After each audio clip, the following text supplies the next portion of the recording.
We got married relatively late. I was 29 and she was 32. That was 6 years ago. We were both living life to the fullest before we met, so we were pretty much broke.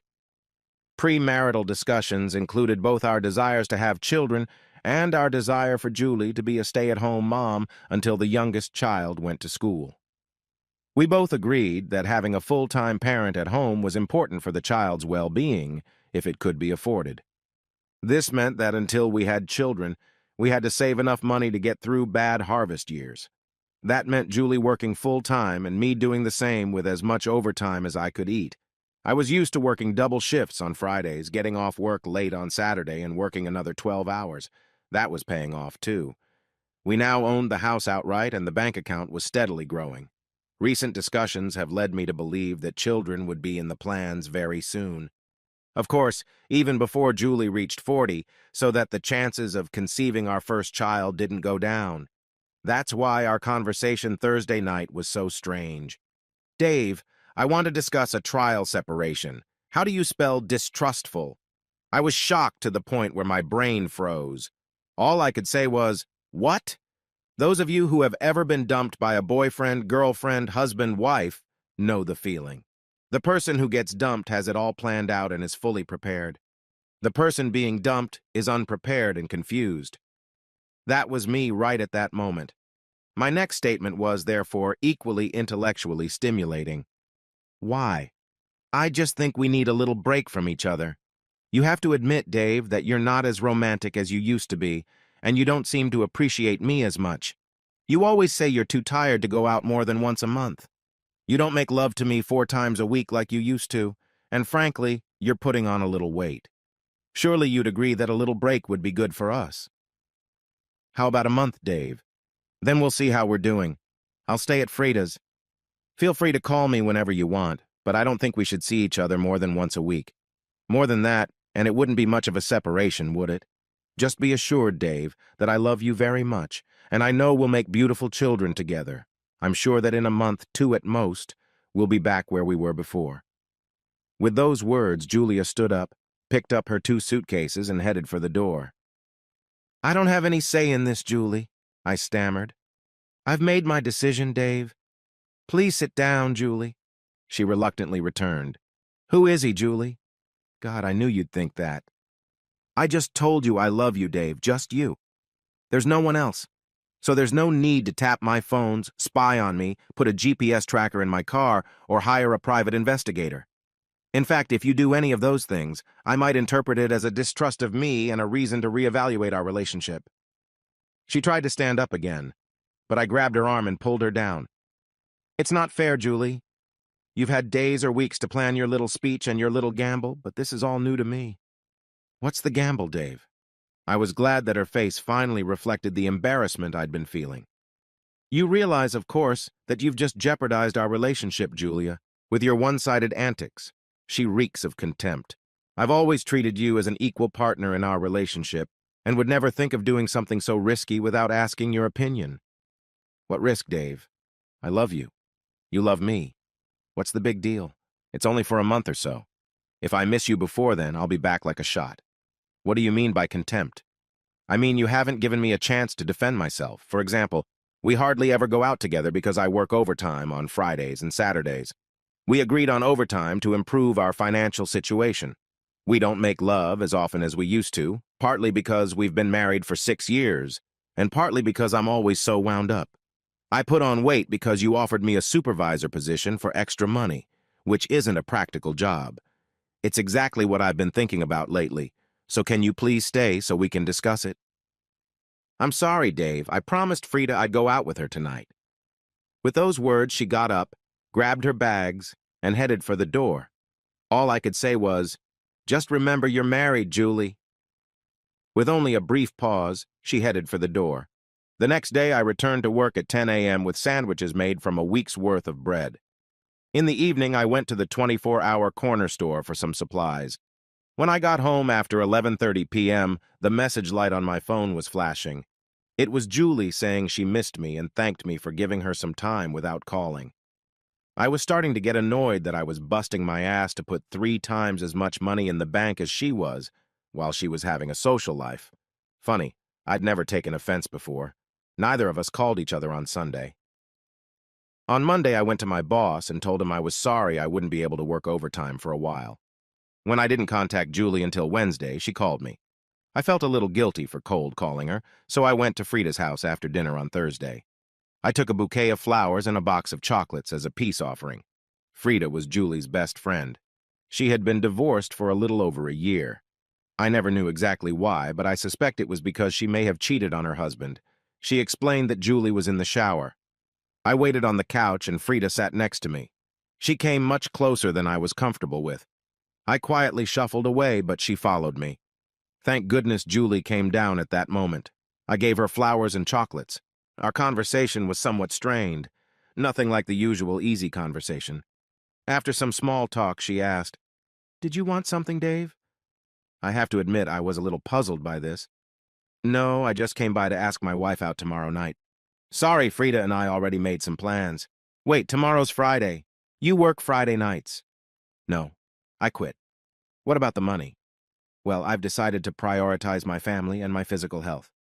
"When I got your text at 11:30 last Saturday night, the same one where you said you were going out, I decided I was being a complete idiot, working myself to death. Last Friday I was so tired I almost died at work." Julia looked shocked. She came over and gave me a hug. "No offense, dear. I'm going to need your little sperm in a few months." At that moment, Frida came back and spoiled the mood. "Sorry, Dave, but the girls are coming to a party at the Tupperware soon." I rushed out. There are some things a person is not meant to see. Julie walked me out. I had to say, "Please come home, Julie. I miss you." 3 more weeks, Dave, and then we'll talk." I noticed that she looked very uncomfortable when she said this, as if she hated saying no. However, any renewed good feelings disappeared when she added, "Why don't you take a month off from overtime to recuperate? We're going to need that money, Dave." I just looked at the flowers and candy still lying where she had carelessly tossed them and walked away. My weekly visit was Tuesday night the following week. Julia was showering again. I didn't make the same mistake as last time and sat down on the couch. Frida was dressed and standing very close as she spoke. It really made me feel uncomfortable. Julia came downstairs also dressed. She looked a little embarrassed as she explained that I really should have called. If I had, I would have known they were leaving. I felt more than humiliated at being kicked out. I could have sworn I heard giggling from the other side of the door. I swore that was the last time I would humiliate myself. For the rest of the week, neither of us called. That Sunday, I practiced in the backyard. I had put together some homemade weight equipment and already felt like I was getting closer to my former strength.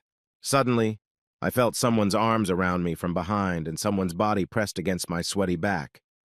I was enjoying my first human body contact in 2 weeks. Suddenly, I froze when Frida's voice sounded right next to my ear. "Sorry, handsome. I just couldn't resist." Shocked, I turned around, simultaneously disentangling myself. More to hide my embarrassment than to be friendly, I asked her if she wanted coffee. I noticed that Frida was dressed in one of her usual slutty outfits. I have to admit, however, that it did show off some pretty impressive cleavage. Once inside, I sat down on the edge of the kitchen table. That didn't work. Frida pulled a chair closer to me, so close that our feet touched. We chatted about nothing, which had never been my strong suit. "Aren't you going to ask how Julie's doing?" "No. She's made it clear that it's none of my business." Frida smiled. "You know, she's a little upset. She was hoping you'd be begging and groveling by now." "I'm sorry, Frida, but that's not my style. I asked her out when I first came to see you. She turned me down, saying she already had plans. I noticed she never called or asked to reschedule. I have no idea what this separation is, so I'm just going to sit and wait for her to come back or for our marriage to end." I thought everything I said would be relayed to Julia. I expected Frida to be alarmed when she heard my last statement, but she only smiled and put her hand on my leg. It must be some kind of test. I knew it would pass since I didn't find Frida emotionally attractive. But the body was another matter entirely. I noticed that another button of her top had magically come undone. "You know I've always admired you and Julie as a couple, don't you? Do you have to be really sure of your love to let her date other guys, or are you just pretending not to care?" My blood ran cold. We hadn't talked about dating during this one-sided breakup, but my statement, "Don't forget you're married," should have gone without saying. Without a word, I walked out of the house and got into my car. Upon reaching Frida's house, I barged right in. From the kitchen window, I could see Julie in a bikini sunbathing on the terrace. I staggered determinedly toward the exit. "Julie, what is this crap Frida's been telling me about your dating?" "I wasn't dating Dave. We met a couple of guys last Tuesday at a club and did a little dancing. We may have mentioned that we might be there to meet them again, but it's hardly a date." I expected Julie to look concerned, defending herself in this way, but she didn't. If I had to pick a word to describe how she looked, it would be determined. "What happened last night, dear?" Nothing. Just more dancing, nothing inappropriate. We didn't kiss or anything. They just bought us a drink and we danced a little." "Nothing inappropriate. Since when is it appropriate for a married woman to dance with other men when her husband isn't even around? I suppose at the end of the evening you just casually mentioned to them the next time you were there." "Well, if you meet them again, it will definitely be a date and just as definitely be very inappropriate. Look, Julie, this whole thing is really hurting me, you know? I still have no idea what this separation is. Why don't we skip the next 2 weeks and you come home right now? I really miss you." "No, Dave, not yet. In fact, I think we'll be back in a month. My old feelings for you haven't returned yet." She looked strangely confused again, like she was saying something she didn't really mean. Of all her irrational behaviors lately, this was the one that confused me the most. I just stared at her for another moment, then got up to leave. "You could ask me out on another date, you know. You might get lucky this time." Without stopping or looking back, I quit. "Or you could ask me out on a date. You know where I live." Starting Monday, Julie started calling home every night.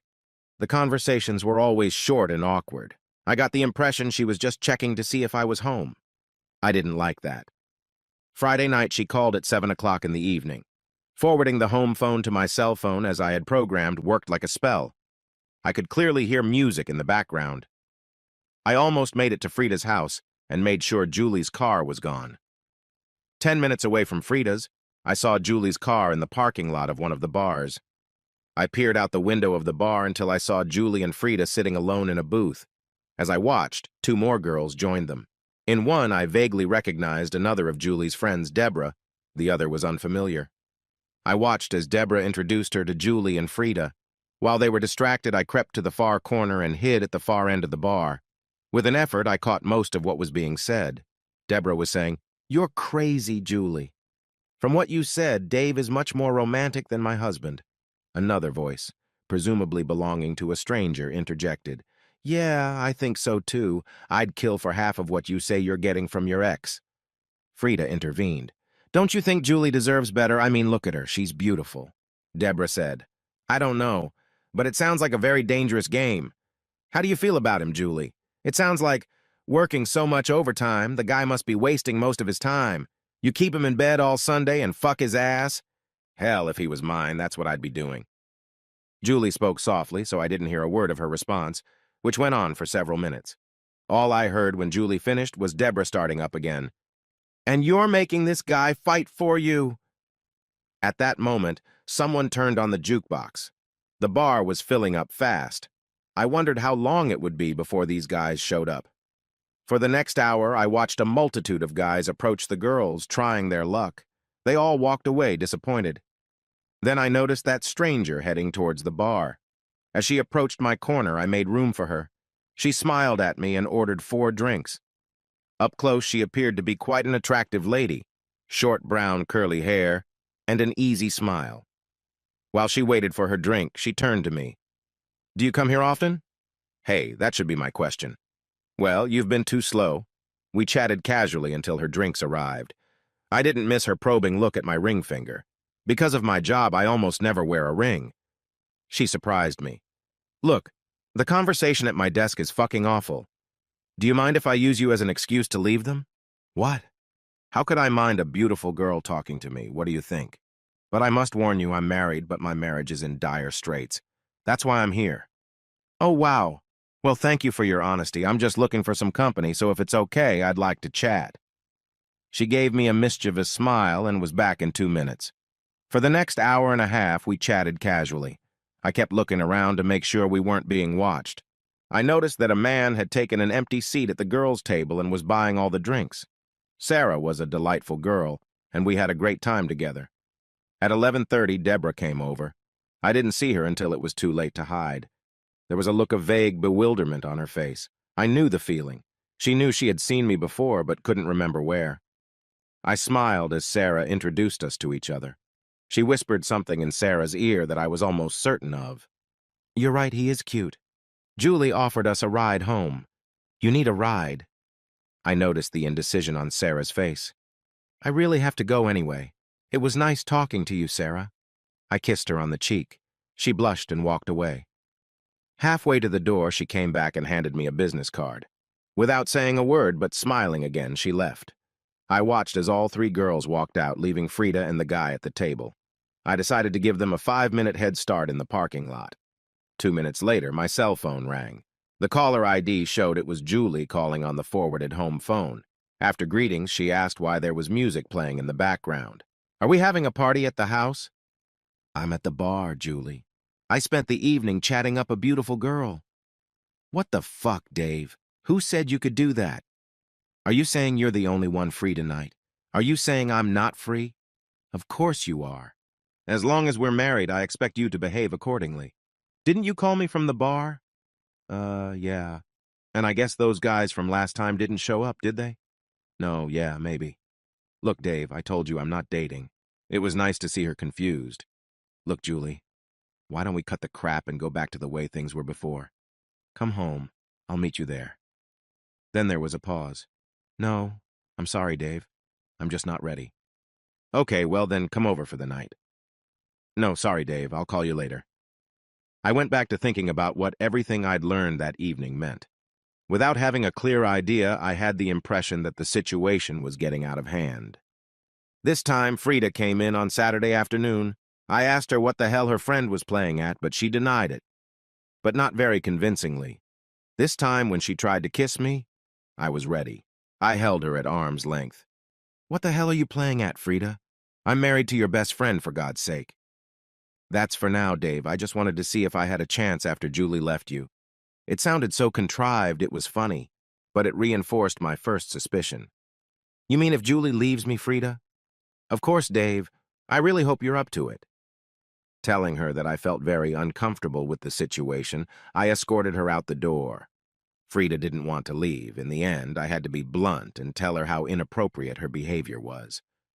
"Are you and Julie going out again tonight?" "Yeah, I guess so." That was our goodbye conversation. I called Sarah. She seemed happy to get my call, but said she couldn't make it tonight. She suggested Tuesday. I felt it was my duty to remind her. "Look, Sarah, we'll just be friends. I'm still in the middle of a very confusing personal situation at the moment. I just really enjoyed your company last night. I promise to treat you with the utmost respect until everything is sorted out." After saying that she enjoyed our conversation and her situation was also a little complicated, she hung up, saying she was looking forward to Tuesday. Monday morning marked the beginning of a new relationship pattern with Julia. She started calling me at 6 a.m. every weekday, around 6 p.m. when I usually got home from work, and again before bed, allegedly because she missed me, but my pleas for her to return were rebuffed. It was pretty clear that I was being tested. On Tuesday, Sarah met me at the front door of her apartment and we left immediately. She looked gorgeous. As soon as we were seated in the restaurant, I started the conversation. "So, do you want to tell me why your personal life is a little messed up?" "Yeah, her name is Hannah. Turns out Hannah was Sarah's 3-year-old daughter. Her father decided that family life was too serious. Sarah's mom was watching her today. In an effort to distract her from asking about my personal problems, I changed the subject. When we were talking at the bar, you said the conversation at your table was pretty damn awful.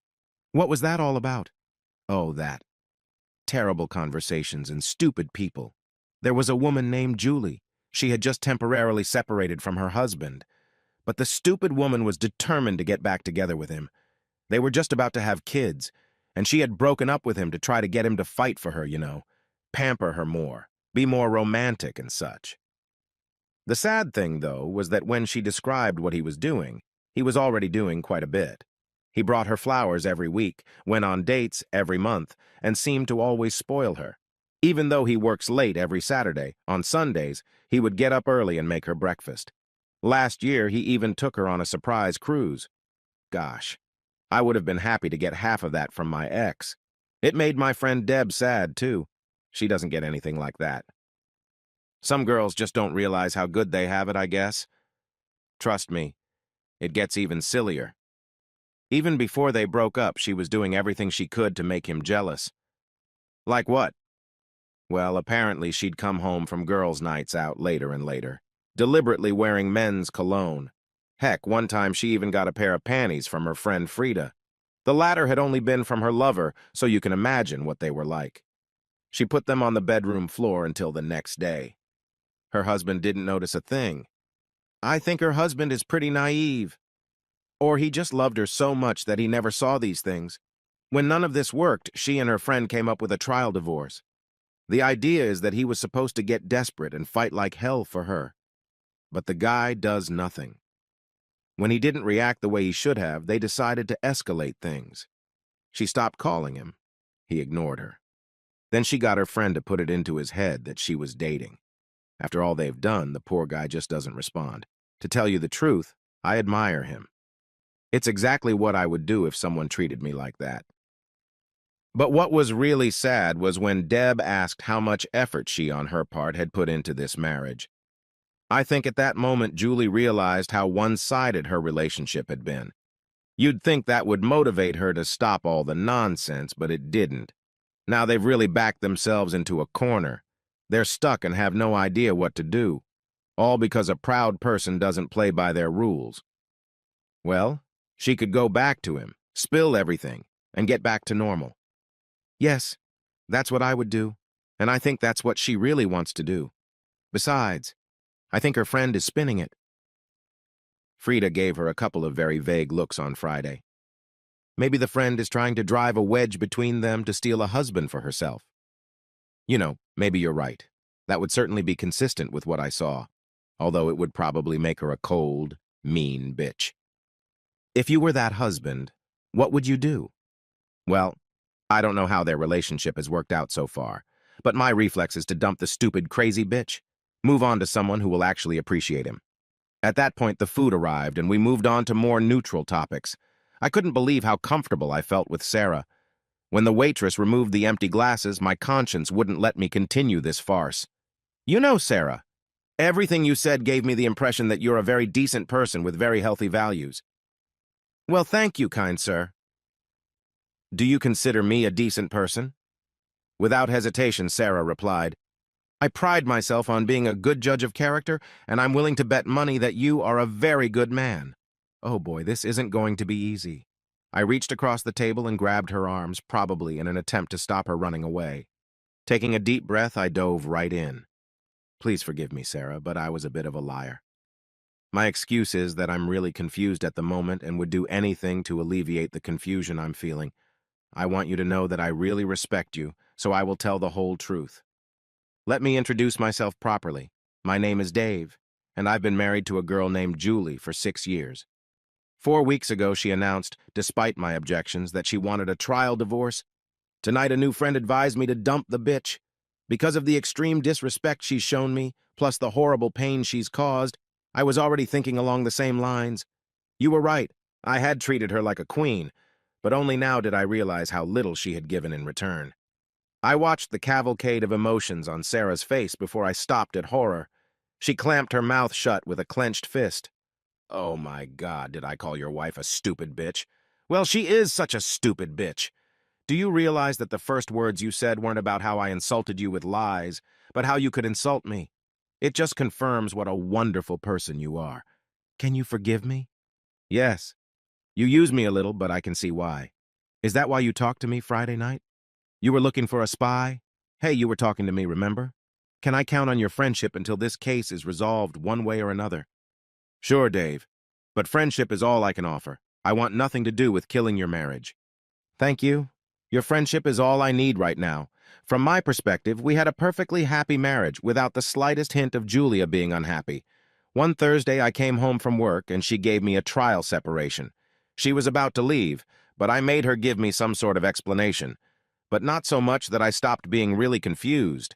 Since I put all my energy into my work or Julie, I don't really have any close friends.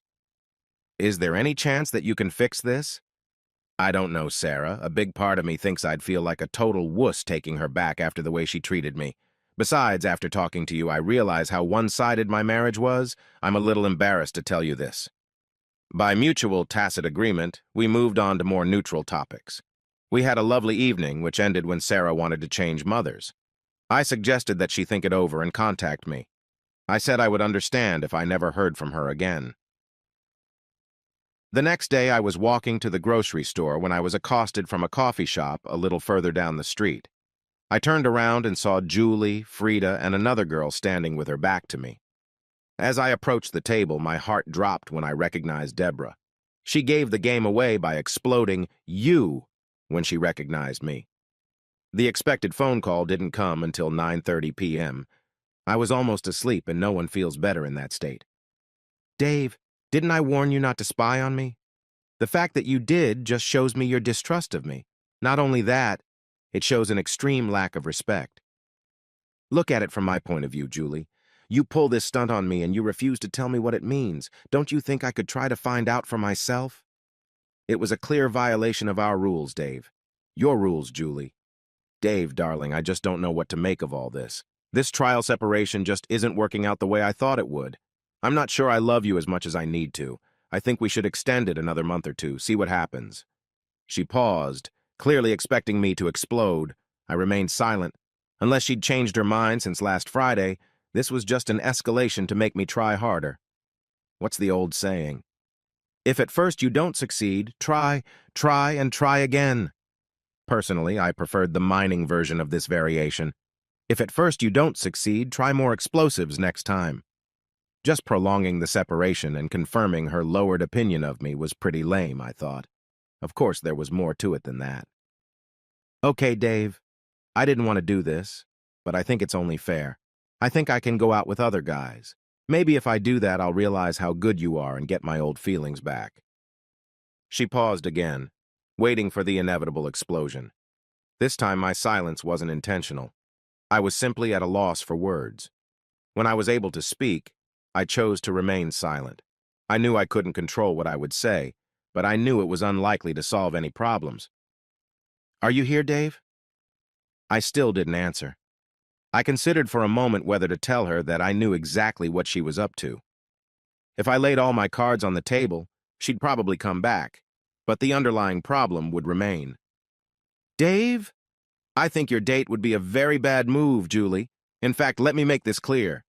If you actually date or in any way behave inappropriately as a married woman, then I will consider you to have given up on our marriage. By inappropriate, I mean meeting a guy more than once, dancing, touching, or kissing another guy.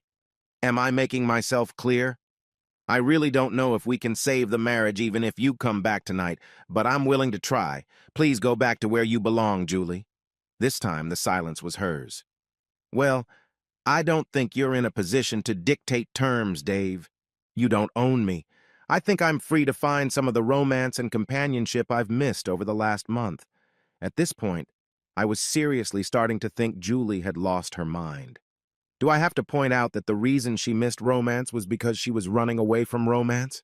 "So, Julie, you insist on opening this marriage? Look, you've never given me a reason for this separation that I could understand.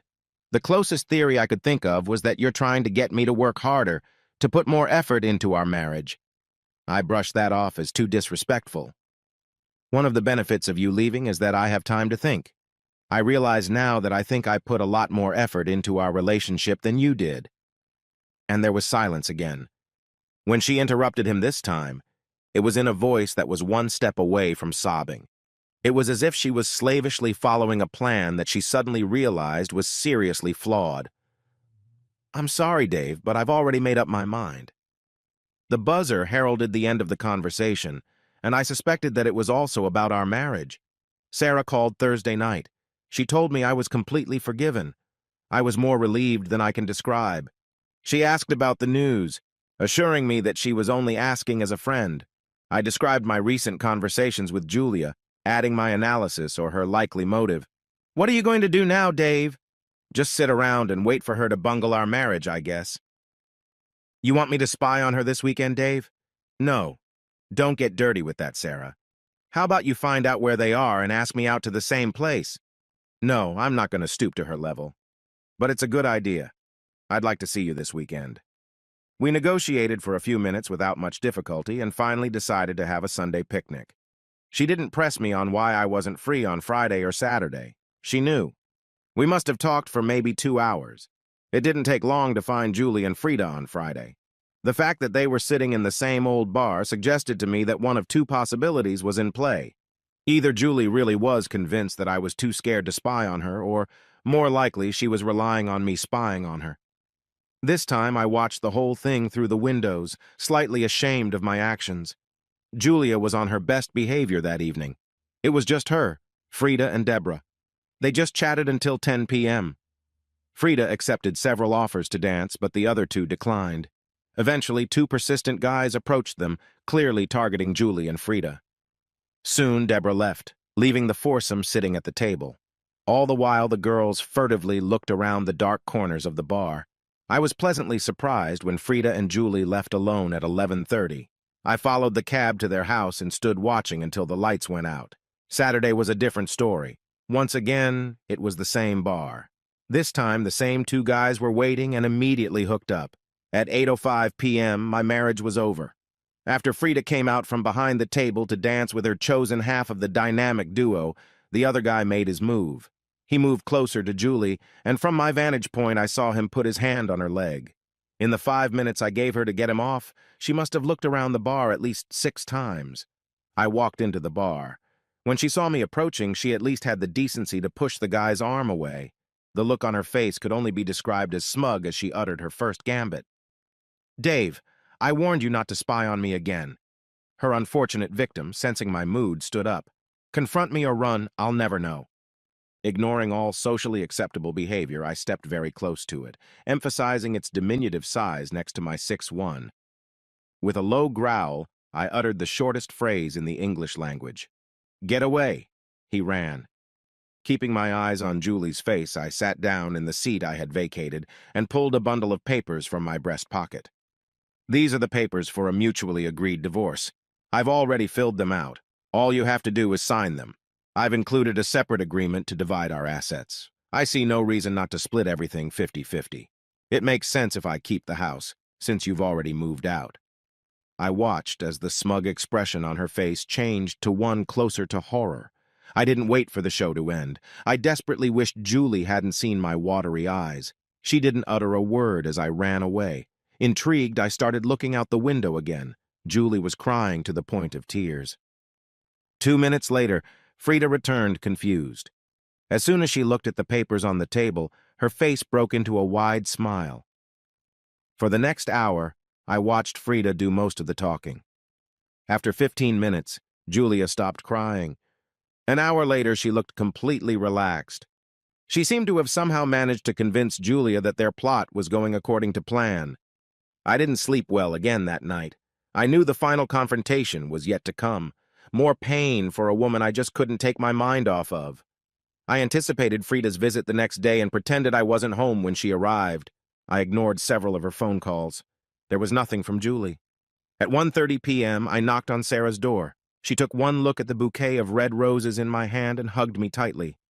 "I was going to ask how you spent the last few days, but now I see." God, this woman was perceptive. She knew that friends don't give each other roses or that I would give them to her when it was half over. She invited me in and we approached the elderly lady. Putting her arm around me, Sarah introduced us to each other. "Dave, this is my mom, Laura. Mom, this is my boyfriend, Dave." I was at a loss for words, but this time in a good way. I was also wondering how much Sarah had told her mother. Laura solved that problem for me by asking, "So, is it over?" I informed them of the recent events. Added my assumption that Julia hadn't taken it seriously. It took some more work to prove I was serious. By breaking the rules, she showed how much she disrespected me. They both saw and heard my pain. Laura hugged me too. Then a little angel came into the room. Hannah had already finished her nap. I was introduced again. She looked disappointed when Sarah explained that Sarah and I were going out, even after Laura explained how much fun she and Hannah would have. "Can't she come with us?" I whispered to Sarah. "Are you sure?" "I'm taking everything in a bag." That would be great. I'm torn about being away from her for a whole week, so I love spending the whole weekend with her.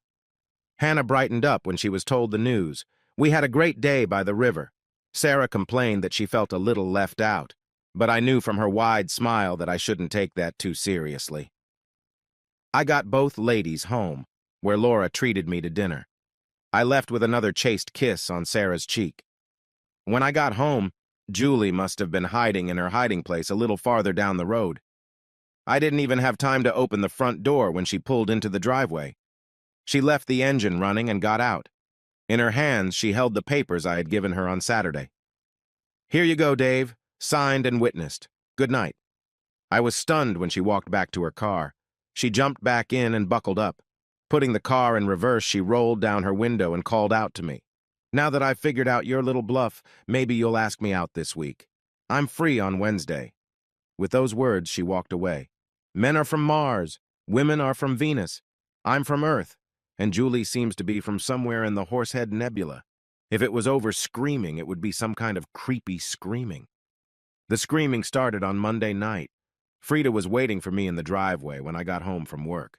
Before I could react, she grabbed me and kissed me on the lips as I got out of the car. I roughly pushed her away, yelling, "Listen, once and for all, I'm not the least bit interested in you, Frida." Any response she made was intercepted by the roar of the engine, accompanied by the squeal of tires as Julie sprang from her hiding place. Frida noticed her approach and tried to run down the driveway as Julie drove down it. She almost succeeded. No sooner had the car stopped than Julie swung the door open, knocking Frida over. Frida jumped to her feet, but was knocked down by a blow to the head that had an awful lot of rage in it. This time Frida was in no hurry to get up. Now, under normal circumstances, staying down was a good move, coming face to face with an enraged tigress who suddenly realized she had been taken for a fool. Julie started kicking her legs. Julie's rage was simply unbearable. Finally, when Julie was tired but still foaming at the mouth, I took the risk of throwing her to the ground. At that very moment, a police car drove by. Julie and I were handcuffed and an ambulance was called for Frida. The police questioned Julie first. From my cell, I could hear her screaming. Eventually, they gave up and took her to cool off in the cell across from me. When it was my turn, I told them the whole story. I tried to convince them that Julie's actions were justified. I felt I owed it to her. I was released with an apology at 11 p.m. I went to work on Monday. On the way home, I contacted Sarah on the phone. She invited me over for dinner again and relayed Hannah's request. Could that sweet Dave read me a bedtime story tonight? I arrived home an hour later than usual. I was working with Frida's father and stopped by his house to talk to him and his wife. I told everything I knew about their daughter's manipulation of my wife. Neither of them seemed particularly surprised. I convinced them to try to convince Frida not to press assault charges against Julia. They promised to do their best. When I finally arrived home, Julie's car was parked in the garage. As I entered the master bedroom, I saw her empty suitcases on the bed. The shower was on. I called Sarah and canceled our dinner. We discussed what tactics Julie would take. In retrospect, we were both wrong. Julie came down the stairs, full of her usual confidence. "What are we having for dinner, Dave?" I didn't answer, so she walked over and stood right in front of my chair. "I've decided to forgive you, Dave. We've both behaved a little foolishly, I know, but let's put it all behind us. I'm back." When I regained my speech, I couldn't help but blurt it out. "Can you tell me exactly how I acted a little silly, Julia, and what I did to make you forgive me?" "Well, for the pain you caused me with your stupid divorce, Dave, that was very low of you. Luckily, I knew you were bluffing the whole time." "What makes you think it was a bluff, Julie?" That's what Frida said. Whatever illusions Julie had maintained up to this point seemed to have simply evaporated. She was so deeply under Frida's spell that some remnants still clung to her, until now. Her face went pale, and she slumped onto the coffee table with a thud as the new reality worked its way into her mind. The performance lasted 5 or 6 minutes. Finally, "We're breaking up, aren't we? You weren't bluffing on the divorce, were you? I was so sure of it, I just signed it." I shook my head sadly from side to side. "For the record, Julie, we're not breaking up. You blew me off. I've always done everything I could think of or have the energy to do for you. What did I get? You just walked away, leaving me lost and alone. I tried to warn you. Didn't I say it was a gamble? How much more straightforward could I have been? After all the love and effort I put in, I knew I deserved at least respect and loyalty. Had I gotten them? No, I got kicked in the teeth, disrespected, broken, and confused. Did you ever look at the balance of effort in our marriage and see the lopsided result I've seen over the last 5 weeks? No, you just let some manipulative bitch convince you that you can get more. Well, now you can't have Frida. I got her. Where the hell did that come from? Look, this has nothing to do with Frida. Of course, at some point I realized it was all just a scam on her part to drive a wedge between us, but I never thought of her as anything other than the whore she is. So we're all right then, aren't we, Dave? That's it. That was the most important thing. The point of no return. No, we're not fine, Julie. We have signed divorce papers. I can't get over the disrespect you've shown me this whole time. Not to mention the threats. I have to tell you, when you threw me out, I was picked up. Surprisingly, Julia's face turned even paler. What do you mean, Dave? I met someone else, Julie. She started out as just a friend who helped me through it. God knows I needed it. You left me. I'm sorry, Julie, but you took a gamble and you lost. With a clear conscience, I walked out into a new life.